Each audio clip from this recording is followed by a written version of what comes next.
Ok, entonces lo que está en pantalla es de lo que hemos estado hablando, que es de los espacios de funciones integrables. Y bueno, el espacio de clases de equivalencia relacionado a los espacios de funciones integrables. Primero definimos esta función, la función S sub P. No es una notación estándar, pero considero que es bastante útil. Que, bueno, dado un espacio de medida, no estamos suponiendo nada en particular sobre el espacio de medida, solo que es un espacio de medida. Ahora, para cada función medible, f de x a k, donde k son los reales, son los complejos, con la estructura medible usual, vamos a definir esta función sp. P va a ser un número real extendido que bueno, que es mayor o igual que 1. ¿Ah? Cuando Cuando, cuando P es un número real, lo definimos a través de esta integral. Igual, observar que no estamos diciendo que la integral sea finita. Podría ser infinita, ¿no? Y en ese momento ese P de F pues es infinito. Y en el caso de cuando P es igual a infinito, estamos también conviniendo que el ínfimo del vacío es más infinito. Eso es porque aquí estamos tomando el ínfimo de un conjunto de números reales, ¿no? Pero en general no tenemos ninguna garantía de que este conjunto sea no vacío. Entonces, por eso es que convenimos esto, de que si el ínfimo, bueno, si este conjunto de aquí es vacío, el ínfimo que estamos considerando es más infinito. Y bueno, vamos a definir a LP como la colección de funciones medibles, tales que SP de esa función es finita. Habíamos comentado la desigualdad de Helder la vez pasada, y es que si tenemos una función P integrable y una función Q integrable, donde P y Q son Helder conjugados, eso quiere decir o uno es 1 y el otro es más infinito, o satisfacen esto. Ah, perdón, por cierto, alguien me escribió hace rato que creo que ya no lo contesté.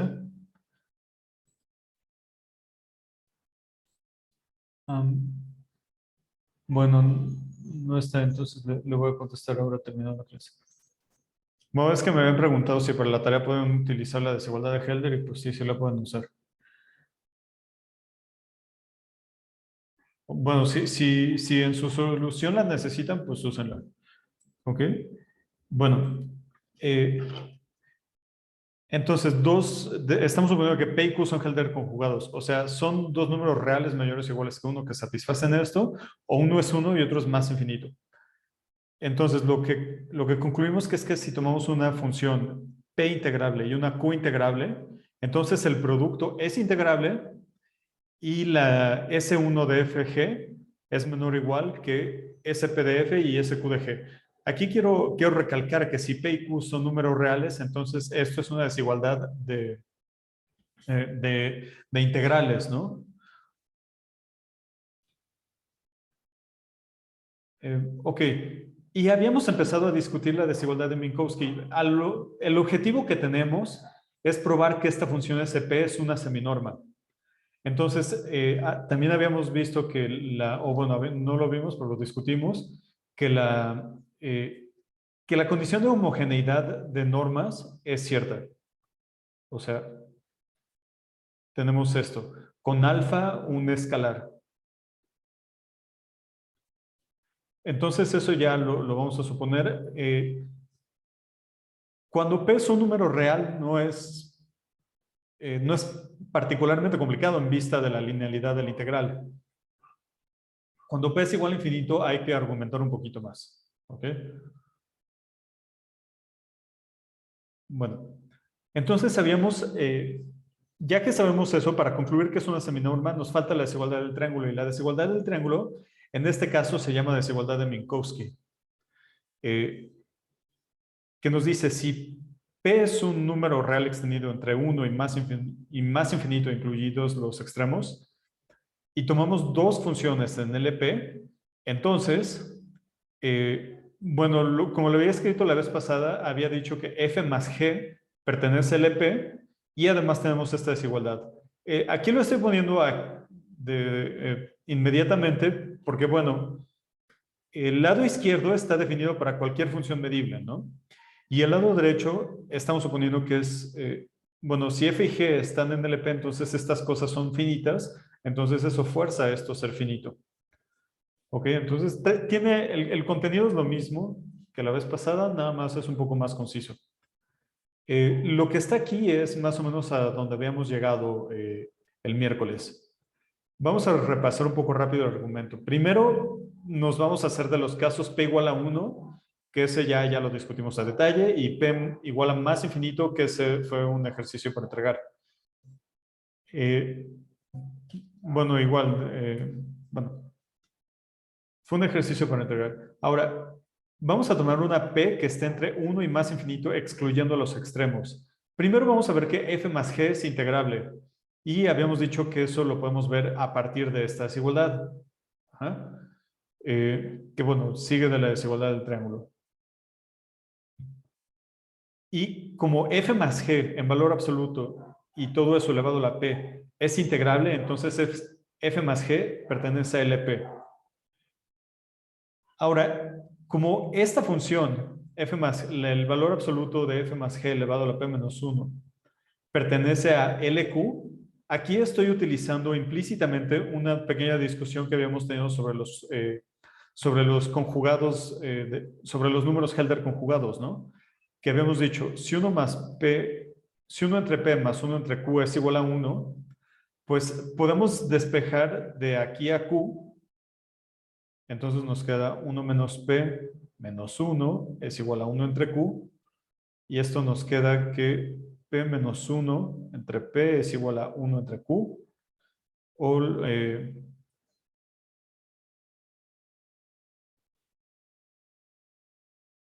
sí, perdón.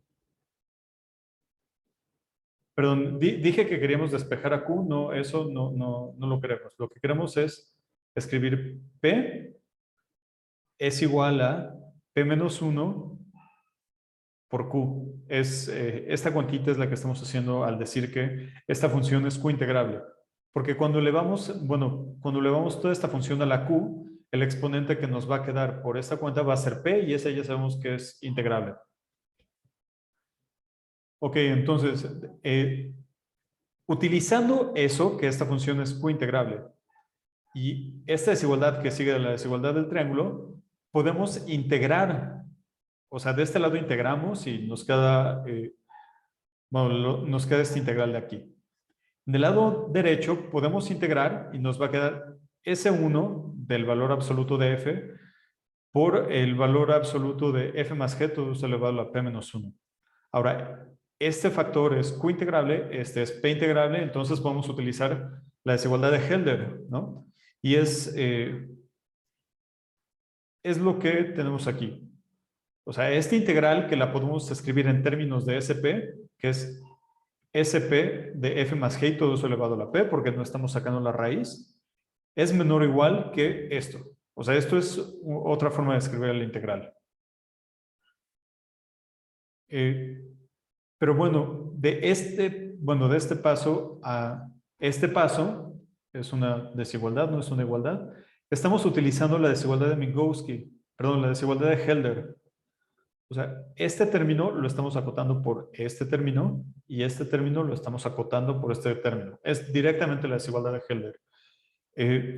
Y ahora, pues factorizamos y nos va a quedar la suma SP de F más SP de G por SQ de F más G a la P menos 1. Ahora vamos a calcular explícitamente este segundo término. ¿Ok? Bueno, pues ese segundo término lo calculamos así.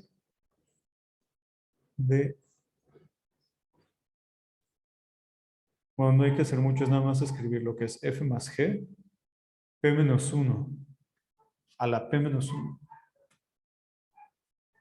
es igual a la integral de... Me voy a brincar un paso y aquí ya voy a poner directamente P y 1 entre Q. Aquí de nuevo estoy utilizando que P menos 1 por Q es igual a P. Entonces aquí es P menos 1 por Q es igual a P. Pero esto es S, bueno, esto lo podemos escribir así.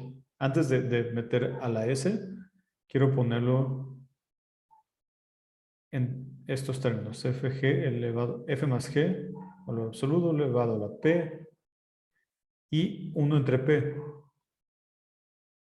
Y bueno, y esto P entre Q. Es decir, este lo podemos escribir como, a ver, permítanme, sí, creo que sí lo van a ver todavía. Esto es SP F más G P entre Q. Ajá. Eso quiere decir que ese arreglo de desigualdades que marqué como 1 lo podemos escribir de manera más breve. Entonces,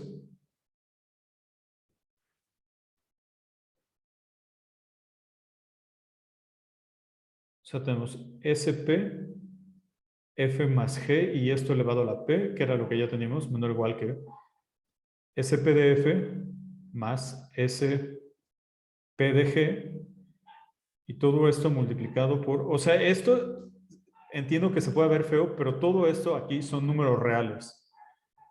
No hay, aquí ya no hay nada más. Todos estos objetos son números reales. Ahora, tenemos dos opciones. Una es, si este factor vale 0, pues entonces ambos lados de la desigualdad valen 0, ¿no? Pero más aún, si SPF más G es igual a 0, entonces vamos a tener directamente esto, porque sabemos que SP es no negativa. O sea, por la definición misma, es la integral de una función no negativa. Y es justamente lo que queremos probar, ¿no? Entonces, si SPF más G igual a 0, entonces tenemos SPF más G es menor o igual que SPF más SPG. Ok, ese es el caso fácil, ¿no? Porque pues se muere el lado izquierdo. Ahora, si SPF más G es distinto de 0, entonces podemos dividir aquí por o sea, por este factor de aquí. El lado derecho, pues si dividimos entre él, nos va a quedar nada más SPDF más SPG.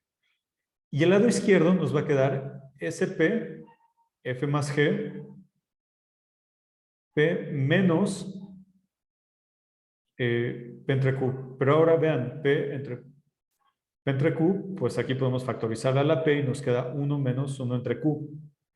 Pero sabemos que 1 entre Q más 1 entre P es igual a 1 porque son Helder conjugados y esto nos queda P entre P y es igual a 1. O sea, tenemos SP F más G es menor o igual que SP F más SP G. Y pues concluimos, ¿no? O sea, la desigualdad de Minkowski, que es la desigualdad del triángulo correspondiente para estos espacios LP, es cierta. Entonces, esta discusión la podemos poner ya directamente. Para P que pertenezca a 1, a infinito, SP es una seminorma en LP.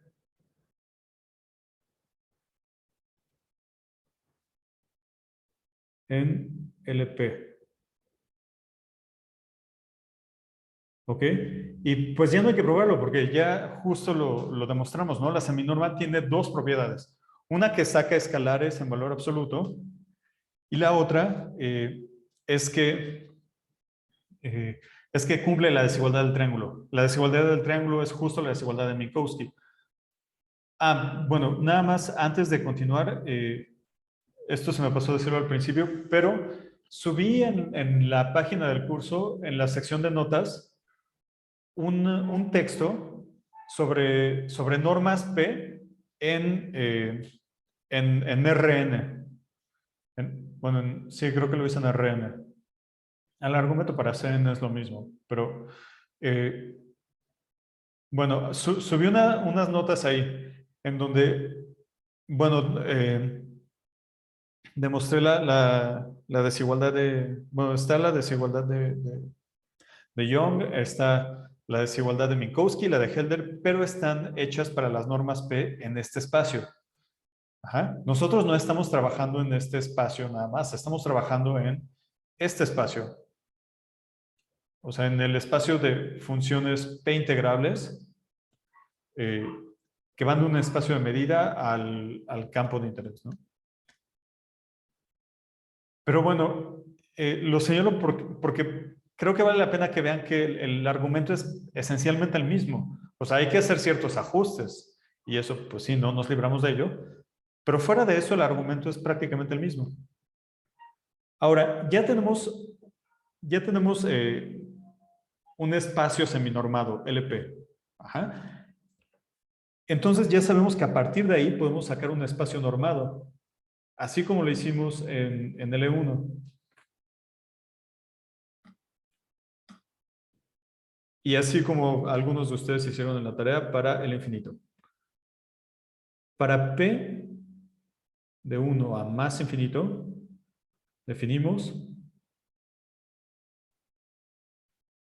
LP, esto es mu K, es igual al espacio cociente de LP, o sea, este es un espacio de funciones medibles, módulo las funciones en LP que anulan a la seminorma. De nuevo, igual, esto se ve feo porque ya estamos hablando de cocientes de espacios de funciones. Pero esta construcción ya la habían hecho en un contexto general, ¿no? En donde pensaban en un espacio vectorial con una seminorma.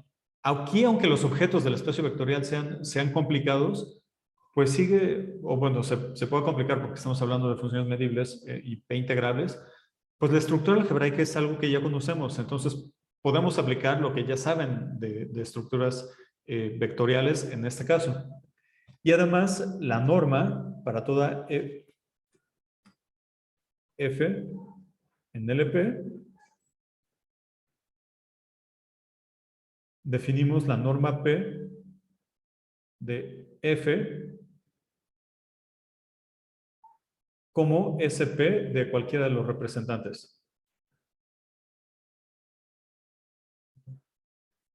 Ahora, siguiendo la misma prueba que hicimos para el caso P igual a 1 y para P igual a infinito fue un ejercicio para entregar, pues tenemos este teorema que se llama teorema de Rice-Fisher. O bueno, así se lo conoce.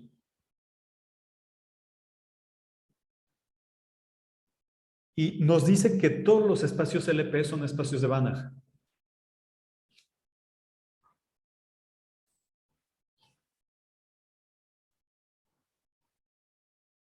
Para cualquier P que está aquí,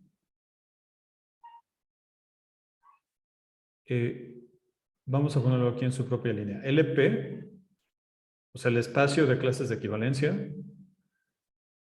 con su norma correspondiente, es un espacio de Banach.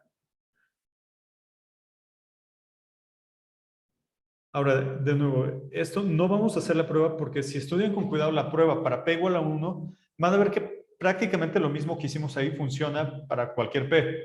Bueno, P mayor o igual que, bueno, mayor que 1, estrictamente menor que más infinito. Quizá tengan que hacer una que otra adecuación para que jale el argumento, pero realmente es lo mismo.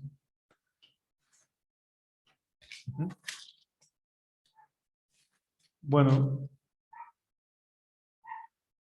ahora, Vamos, a partir de ahora, ya vamos a seguir vamos a seguir la convención que se utiliza usualmente en textos de medida y en algunos de funcional, ¿no? Y pues en otras áreas también. Y es que, pues realmente ya no vamos a hacer una distinción entre esta LP y esta LP, excepto que sea muy importante que la hagamos. O sea, vamos a trabajar siempre en vamos a trabajar en este porque este es un espacio de Banach, y simplemente vamos a decir que dos funciones o dos objetos aquí son iguales y solo si son iguales casi donde quiera. Bueno, bueno, aquí ya no va a ser necesario que fije el espacio de medida por cómo está armado esto. Ahora, antes de que empiece con esta, digamos, segunda parte de la sesión, de nuevo les digo que la manera en la que lo voy a hacer ahora no es la manera en la que vamos a hacer el resto del semestre. Es nada más por hoy, porque solo vamos a ver enunciados, ya casi no vamos a ver pruebas por el resto de la sesión. Y me interesa más en este momento que tengan una visión un poco más general de cómo empatar o cómo tratar de poner todas las definiciones de espacio de Banach y toda esa noción o esa teoría general en estos casos particulares de espacios de Lebesgue, que son los espacios LP. Ajá, o bueno, estos espacios LP y los otros LP. Entonces, ya tenemos, ya tenemos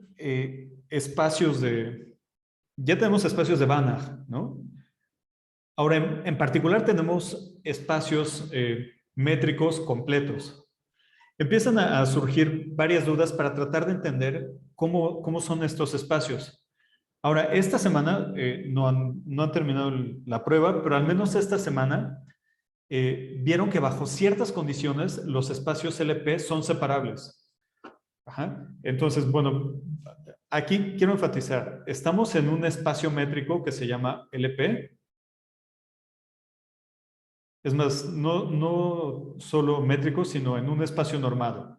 Entonces, olvidémonos por un segundo que los elementos de aquí son funciones, sino simplemente veámoslo como un espacio de Banach, que ahí está, que ya lo tenemos. Ahora, ese espacio bajo condiciones bastante buenas, resulta ser separable. Esas condiciones, lo que empezaron a ver con Julián, es que esas condiciones las pueden poner en términos de la sigma álgebra o en términos de medida, o sea, una propiedad de medida del espacio implica una propiedad, o sea, del espacio X, pues, implica una propiedad métrica del espacio LP asociado. Entonces, aquí es donde les digo que es algo que yo creo que no voy a volver a hacer y es esto, que es ya traer todo escrito para no escribir y poder ir un poco más rápido.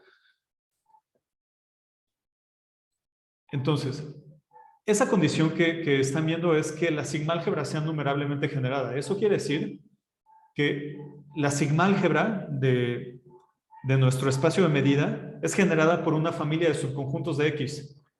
Ahora, eso lo pueden hacer, por ejemplo, cuando pensamos en n y en los naturales, perdón, en los naturales con el conjunto potencia y la medida bueno, aquí la medida no está jugando todavía ningún papel.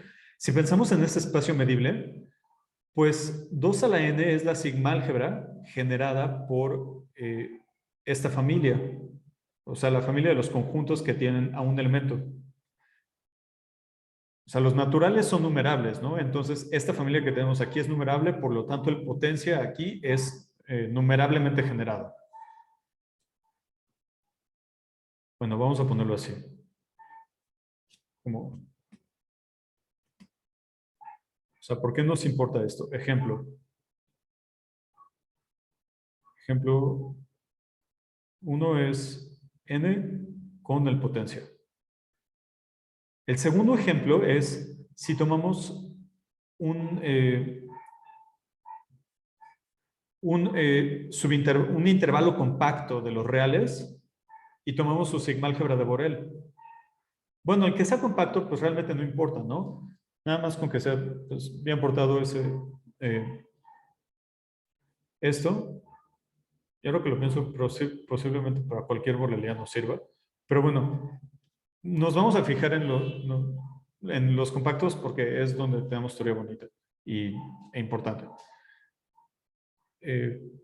Bueno, lo que tenemos es que en general, la sigma álgebra de Borel, vamos a pensar la de R,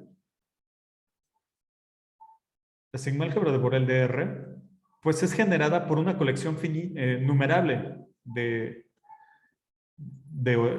conjuntos, ¿no? O sea, podemos considerar a las bolas con centro en los racionales y radio racional, con Q en Q y R en Q positivo. Esto es una colección numerable de conjuntos. Y bueno, es un ejercicio de medida a ver que la sigma álgebra que generan estas es justamente la sigma álgebra de Borel. Entonces tenemos esto de aquí, ¿no? Si queremos fijarnos en la sigma álgebra de Borel en este intervalo, pues esto es justamente la sigma álgebra de Borel, o bueno, lo podemos poner así, es la colección de los borelianos, intersección AB, tal que B está aquí. Ajá. O sea, B es un boreliano y AB pues es AB.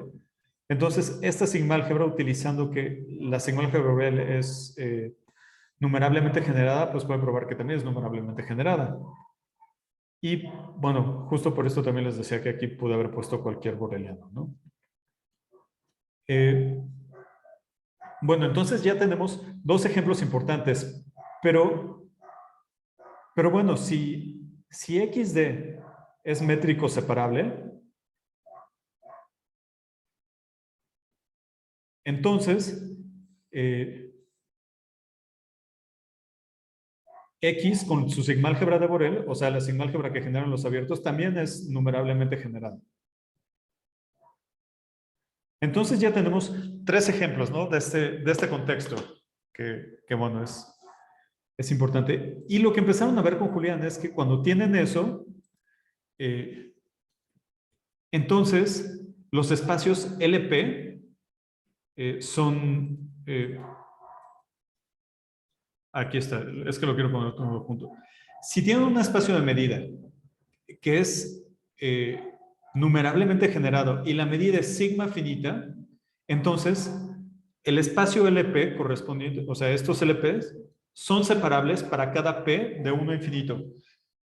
La manera en la que lo están probando, quiero que vean que, o sea, yo entiendo que pueda pantallar el teorema la primera vez que lo ven, ¿no? Incluso ya aunque lo hayan visto en las ayudantías y pues con justa razón. Pero quiero que vean que es una manera bastante natural hasta cierto punto de proceder. Porque tenemos que, bueno, es un ejercicio de práctica que les puse, que vean que esto es denso en LP. De nuevo, si aquí fuésemos un poquito más quisquillosos, no estaríamos hablando exactamente, perdón, no esto, sino esto. Las funciones simples. Estrictamente no estaríamos hablando de las funciones simples, sino de todas las clases de equivalencia que tienen como bueno, que tienen una función simple como representante. ¿Ok? Eso es lo que estaremos diciendo. Esa colección es densa en LP, pero bueno, no vamos a ser tan exquisitos, ¿no? O sea, las funciones simples son densas en LP. Entonces, para probar que este espacio es separable, la estrategia que se usa es encontrar una familia densa e innumerable, pero en este espacio, ¿ok?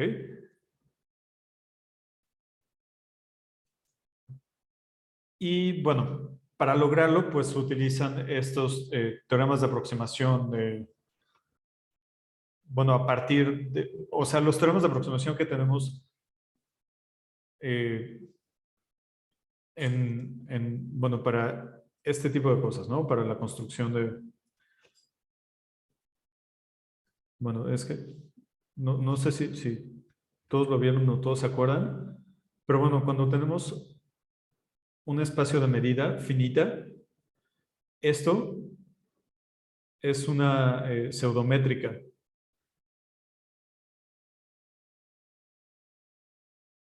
¿ok? Donde A y B son conjuntos medibles. Esto es una pseudométrica. Entonces, cuando hablo de cosas de aproximación, me refiero a aproximación con respecto a esta métrica, ¿no? Pero bueno, a lo que voy es que eh, la manera en la que están probando esto es encontrando un conjunto denso innumerable de bueno, en este conjunto que ya saben que es denso. Ajá. Y con eso ya prueban una propiedad, pues llamativa, ¿no? Una propiedad interesante y que tiende a gustarnos de los espacios métricos. O sea, esos espacios de Banach, bajo ciertas condiciones, son separables. Pero ahora, el teorema que estamos dando, pues, pues nada más va de 1 a más infinito, ¿no? Excluyendo a más infinito. Y pues la pregunta obvia ahí es, ¿qué pasa cuando estamos en más infinito? Bueno, perdón, antes de preguntarnos qué pasa en más infinito, voy a poner este corolario, que es lo que ya habíamos comentado, ¿no? O sea, tomando en cuenta estos ejemplos, eh, tenemos que, si tomamos un subconjunto compacto o un intervalo compacto de R, y esto aquí me faltó cerrar el, eh, el paréntesis, y esta es la sigmalgia de Borel y consideramos a la medida de Lebesgue en AB, entonces todos estos espacios son separables. También para LP, todos los espacios estos de sucesiones son separables. O sea, ya no lo tenemos que probar en particular porque ya lo sabemos. También en la tarea, sí bueno, sí puse también un inciso que creo que vale la pena recordar, porque aquí estamos probando que esto es separable, o sea, perdón, aquí, pensando en subintervalos compactos del 0,1. Ahí bueno, estamos usando o probando la separabilidad utilizando este teorema fuerte, ¿no? Pero también lo pueden utilizar con el teorema de Stone-Weierstrass, que nos dice que los polinomios, o sea, si nos fijamos en, digamos, A, B es igual al 0,1, ahí sabemos que los polinomios son densos, ¿no? Con respecto a la métrica uniforme, son densos en el espacio de las funciones continuas. Entonces, ya saben que las funciones simples son densas en este espacio. Si prueban, o sea, usando que las simples son densas, que las escalonadas son densas, y luego que usando que las escalonadas son densas, que las continuas son densas, pues entonces tendrían que los polinomios forman un subespacio denso de LP. Ajá, o bueno, sí, un subespacio denso. Y ahora, pues lo único que tienen que hacer es ver que los polinomios con coeficientes en los racionales también son densos ahí, y con eso terminan probando la separabilidad de estos espacios, ¿no? Utilizando el teorema de Stone-Weierstrass. Es algo que van a discutir con Julián regresando de vacaciones de Semana Santa, pero bueno, creo que valdría la pena que intentaran escribirlo. Ahora, como les decía, el teorema nos habla sobre lo que pasa en los espacios LP, ajá, con P estrictamente menor a infinito, pero no nos dice qué pasa cuando P es infinito. Ahora, cuando P es infinito, los espacios no son separables. Para eso, nada más vamos a discutir el espacio de sucesiones, este de aquí. El otro se prueba pues de manera similar. ¿Ok? Y vamos a poner aquí dem de bueno, ahí aparece como preposición 11. O sea, dem de L infinito, o sea, no es separable, el espacio de sucesiones. Ahora vean, igual va a ser dem así como entre comillas, ¿no? Porque no va a estar bien escrita. Este espacio, o bueno, este conjunto, que es la colección de sucesiones en el 0, 1, bueno, en 0 y 1, es acotado porque nada más asume dos valores. Entonces, esto lo tenemos así. Pero además es no numerable. O sea, es posiblemente el primer ejemplo explícito que todos conocemos de un conjunto no numerable, ¿no? Y la manera de probarlo esto es con bueno, una manera de probarlo es con el método diagonal de Cantor. Ponen una matriz infinita de ceros y unos y construyen, yéndose por la diagonal, una sucesión que sea distinta de todos los elementos de la matriz, o bueno, de todos los renglones. Entonces, eso es no numerable. Además, si tomamos X y Y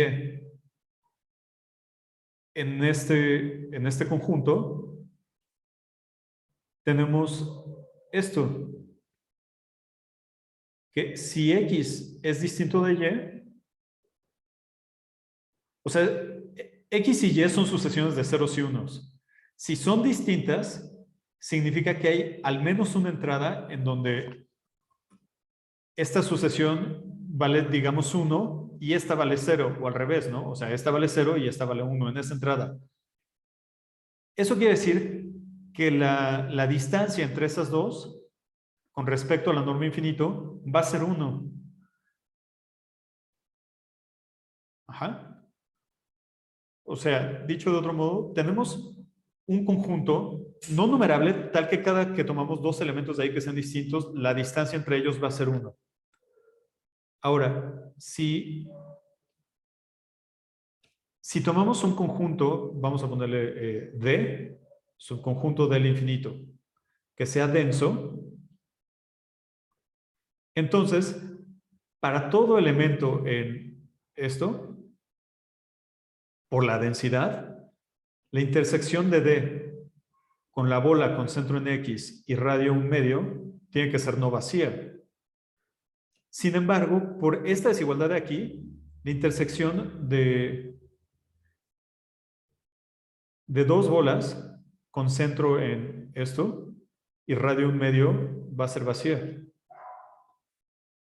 O sea, si esto es distinto, entonces la bola con centro en X, radio 1/2, intersección, la bola con centro en Y y radio 1/2 es vacía. Esto sigue, perdón, esto es vacío. Esto sigue de la desigualdad del triángulo. Ajá. Si hubiera un elemento en estas dos cosas, tendríamos que, digamos que ese elemento es Z. Entonces tendríamos, bueno, perdón, no un medio, sino un cuarto. Supongamos que tenemos una Z en esa intersección. Entonces nos daría X menos Y es menor o igual que X menos Z más Z menos Y. Y esto es menor o igual que un medio, pero dijimos que esto era 1 y pues ahí está la contradicción, ¿no? Incluso con un medio habría funcionado, ¿no? Porque aquí nos quedaría la desigualdad estricta, menor que 1, y aquí tenemos la igualdad a 1. Ok, lo que nos está diciendo eso es que este conjunto D forzosamente tiene que ser no numerable, porque aquí tenemos una cantidad no numerable de abiertos y cada abierto tiene al menos un elemento de aquí. O sea, D tiene un subconjunto no numerable. Es decir, el infinito no puede ser separable, porque todo subconjunto denso es no numerable. Ahora, para probarlo en el espacio con la medida de Lebesgue, pues es prácticamente, es un argumento muy similar. Traten de hacerlo. O sea, piensen que A y B es el 0, 1 y traten de encontrar, traten de probar que ese espacio es no separable. Una idea bastante similar a la que está aquí les puede servir.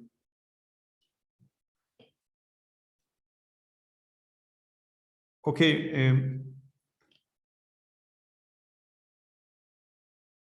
Sí. Entonces, bueno, vamos a ver cómo podemos relacionar todos estos espacios, ¿no?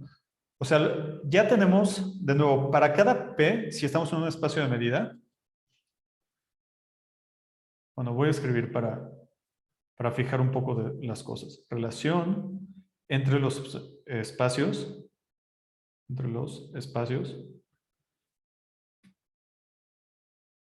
LP. Ahora, bueno, antes de divagar, vamos a pensar en algo muy, muy particular. Sean X igual a 1, 2, hasta N. N va a ser un número natural dado, con N en N. Vamos a tomar como sigma álgebra el conjunto potencia y la medida de conteo.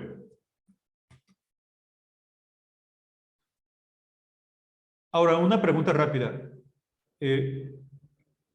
¿Quiénes son las funciones medibles de X a C, o bueno, a K? ¿Quiénes son estas funciones?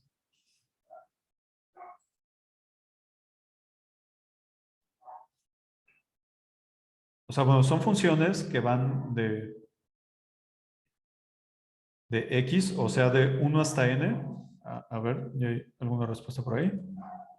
Exacto, lo que nos dice Jesús Ángel es todas. Pues está en lo correcto, ¿no? O sea, es todas las funciones. Ahora la pregunta es,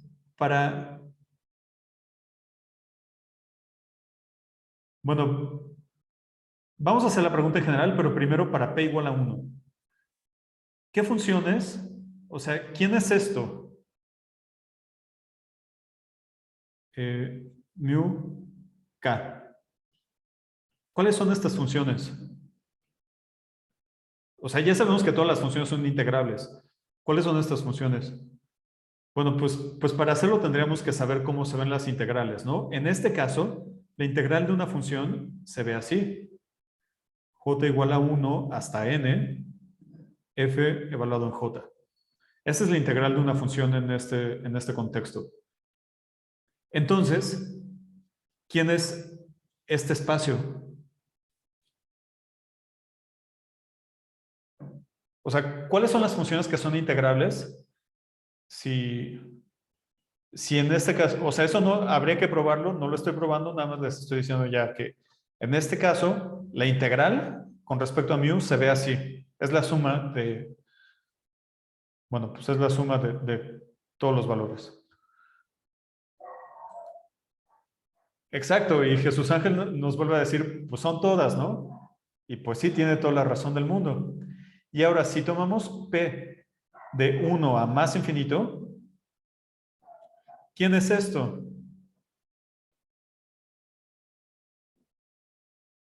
¿Quiénes son estas funciones? Pues serían todas las funciones tales que esta suma, perdón, es f evaluada en j, es finita. ¿Y qué funciones satisfacen estas? Satisfacen esta condición.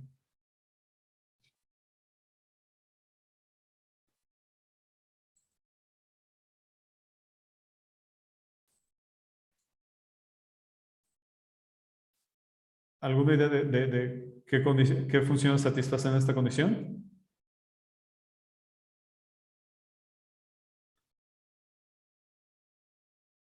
O sea, ¿qué funciones? Exacto. Todas vuelven a ser integrables. Bueno, P integrables. Y bueno, cuando P es igual a infinito, estamos pensando en las funciones que sean acotadas. Pero pues se asumen una cantidad finita de valores en K. Entonces tiene que ser acotado. Entonces, esto es igual otra vez a K a la X. O sea, todas las funciones. En este caso, eh, pues, entonces, igual aquí voy a usar que el único conjunto de medida cero es el vacío. Entonces, esto, F en, perdón, F en LP para cualquier P mayor o igual que 1 y menor o igual que más infinito, esto es nada más esta función. Ajá. O sea, es nada más la función constante igual a 0. O sea, que a todos los manda 0. Eso quiere decir que cuando sacamos el cociente, si f está relacionado con g, esto implica que si solo si f menos g es igual a 0, o sea, esto casi donde quiera, y ahí es donde les digo que estamos usando que el único conjunto de medida 0 es el vacío. O sea, si solo si, f es igual a g. O sea, las clases de equivalencia nada más tienen un elemento y no hay mucha diferencia entre considerar a LP caligráfica y LP así. Bueno, la cosa es que entonces LP, en este caso,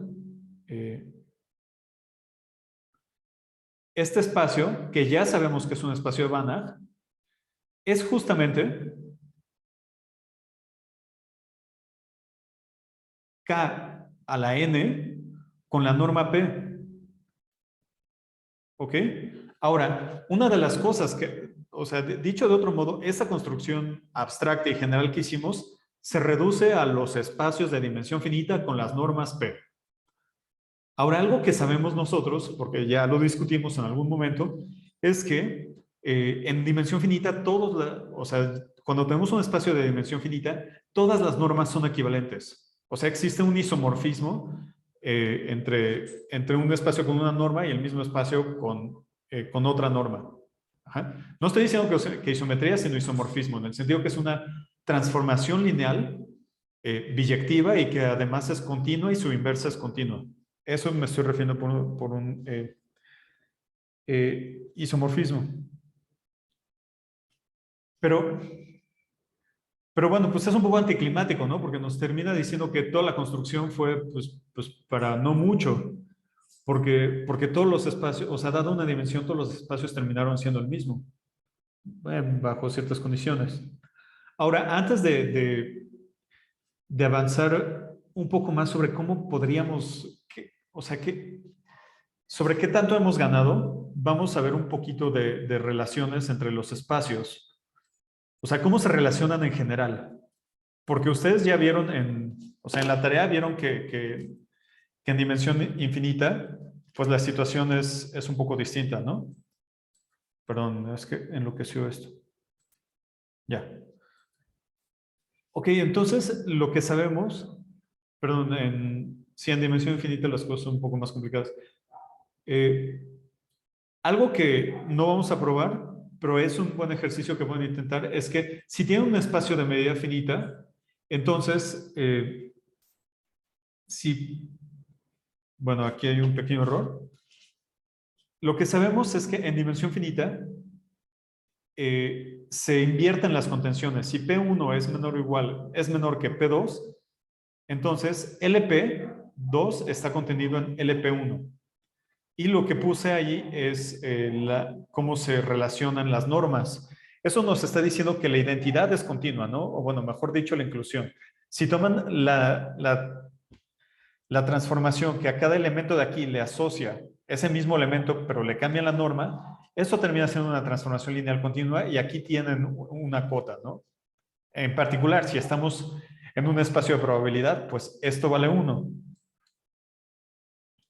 También tenemos otras propiedades de los espacios LP y una de ellas es que ya podemos hablar de varios tipos de convergencia. No recuerdo si lo puse aquí, pero lo que vamos a tener como corolario, o si lo puse, es que si tenemos la convergencia si tenemos la convergencia en LP2, entonces tenemos la convergencia en LP1. O sea, la convergencia en LP es la convergencia con respecto a la norma. Ahora, de nuevo, ya vimos que cuando X es un conjunto finito, o sea, la base de nuestro espacio de medida, entonces todos los espacios LP son lo mismo, hasta como conjuntos son lo mismo.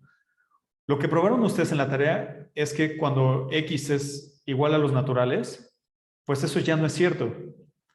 O sea, al menos como conjuntos ya no son iguales. Esto es algo que probaron o están en camino a probarlo, ¿no? Que si tienen dos reales extendidos entre 1 y más infinito, y tenemos P1 menor que P2, entonces aquí se mantiene la contención, o sea, la contención es creciente. Y además también tenemos esta manera de relacionar las normas. Quiero enfatizar que aquí la contención es en el sentido contrario que cuando estamos trabajando en espacios de medida finita. Ahora, y bueno, también algo que pido probar en la tarea es que vean esto, que bajo las hipótesis del teorema, como conjuntos, LP de K es distinto de LP2 de K. De hecho, les pido que den explícitamente un elemento que esté aquí y que no esté acá. Ajá. Eso es parte de la tarea. Pero bueno, el que como conjuntos no sean iguales, no implica que como espacios normados no sean isomorfos, ¿no? O que no exista algo, o sea, que no podamos identificar a uno con otro. Tal vez la identificación obvia no sea, o sea, tal vez la inclusión no sirve, pero podría ser que hubiese otra identificación que sirviera, ¿no? Y ahora, de nuevo, esta pregunta no es trivial porque ya vimos en dimensión finita que todos son isomorfos, o bueno, cuando el espacio de medida es finito, no la medida, sino el espacio de medida es finito, entonces nos quedan espacios isomorfos todos los LPs. Pero ¿qué ocurre aquí? O sea, es como el espacio infinito más sencillo que podemos pensar, ¿no? Los naturales. Entonces, resulta que preguntarnos si esos espacios son distintos no es tan fácil de probarlo. De hecho, no es fácil. Y quien lo probó era un señor que se llama Pitt, que por ahí tiene un libro de probabilidad, que no sé si lo conozcan. O sea, yo lo conozco de nombre, la verdad, pero sé que tiene su libro de probabilidad. Lo que probó este señor es que si tienen dos reales, P y R, P es menor que R y ambos son mayores o iguales que 1, y tomamos un subespacio cerrado de LR. Ajá, y una transformación lineal acotada que va de ese subespacio cerrado, que, o sea, es un espacio de Banach, a LP. ¿Ok? Entonces, la cerradura de la imagen bajo T de la bola unitaria es un conjunto compacto. ¿Ok? Y yo les digo que eso resuelve el problema.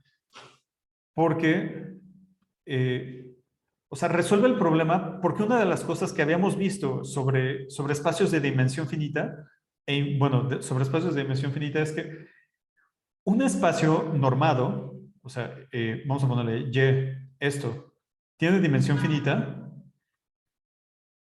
si solo si la bola unitaria es compacta. Bueno, la cerradura de la bola unitaria es compacta. ¿Ah? Entonces, si T fuese un isomorfismo, bueno, ni siquiera un isomorfismo. Antes de eso, vamos a quedarnos aquí. Una consecuencia de esto es que todos los compactos en dimensión infinita, o bueno, pues sí, todos los compactos en dimensión infinita tienen interior vacío. Porque, bueno, si tuviésemos un compacto que no tiene interior vacío, pues adentro ponemos una bolita y hacemos lo de siempre. Esta bolita, o bueno, trasladamos el compacto acá, de tal modo que la bolita esté centrada en el origen, la cerramos, no nos vamos a salir del compacto y eso va a implicar que la bolita es compacta.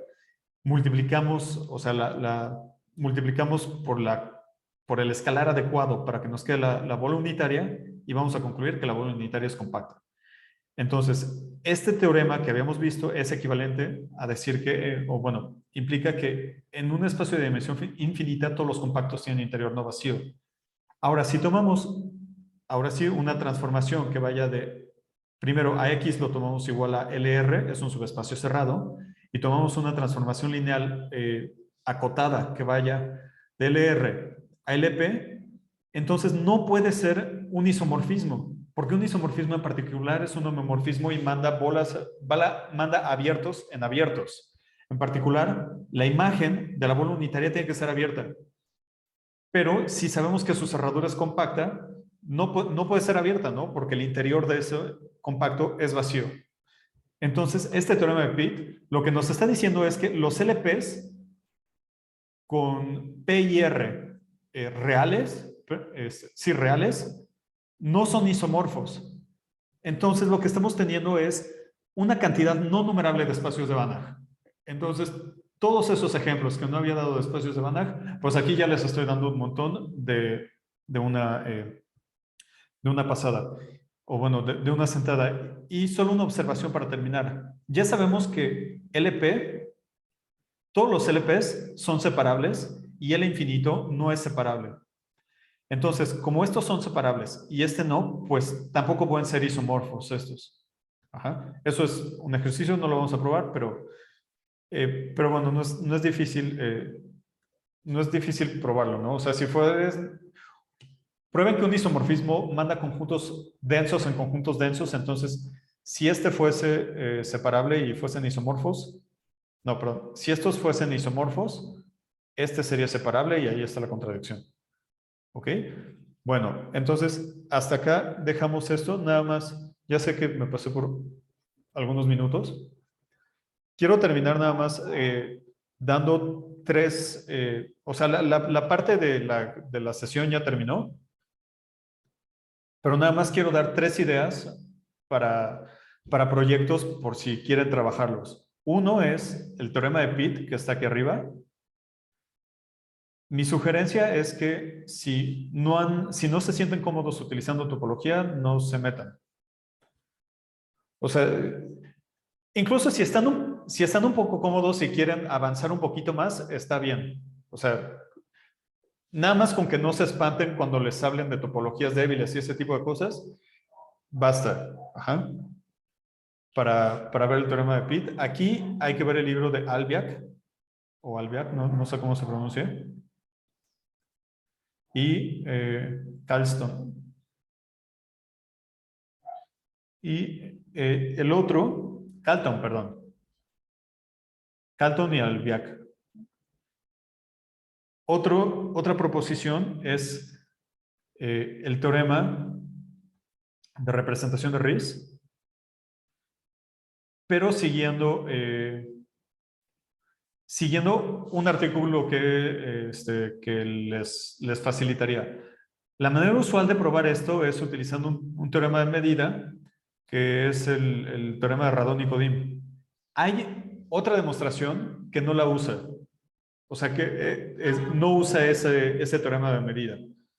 Entonces, son dos autores del artículo, uno es Shoji y el otro no recuerdo cómo se llama.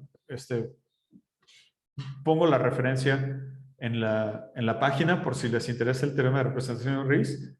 Lo que les dice es que caracteriza, o bueno, nos dice que si P y Q son números reales y son Helder conjugados, entonces el dual topológico de LP es isométricamente isomorfo a LQ. Y en términos de integrales quiere decir que para toda phi en LP, estrellita, existe una G en LQ y esta G es única, tal que para toda F en LP, phi de F es igual a la integral de F por G de mu. Quiero que vean que el ver que una función dada de este modo es continua, bueno, es lineal porque la integral es continua, perdón, porque la integral es lineal y es continua por la desigualdad de Helder. Y además tenemos esto, la norma del operador phi es igual a la norma de G. O sea, existe una isometría entre estos dos espacios. Este es el teorema de representación de Riesz. Y el teorema, la tercera opción que les doy es si quieren estudiar la existencia de medidas de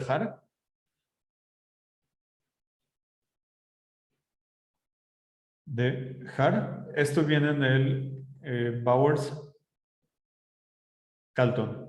Utiliza el teorema de extensión de Hahn-Banach Pero por el momento úsenlo como caja negra. De todas maneras vamos a discutir la prueba, pero por si quieren ir adelante, si les interesa eso y quieren ir adelantando, pues utilicen el teorema de Hammond como caja negra y ya vamos a llenar ese hueco. ¿Ok? Bueno, ¿tienen alguna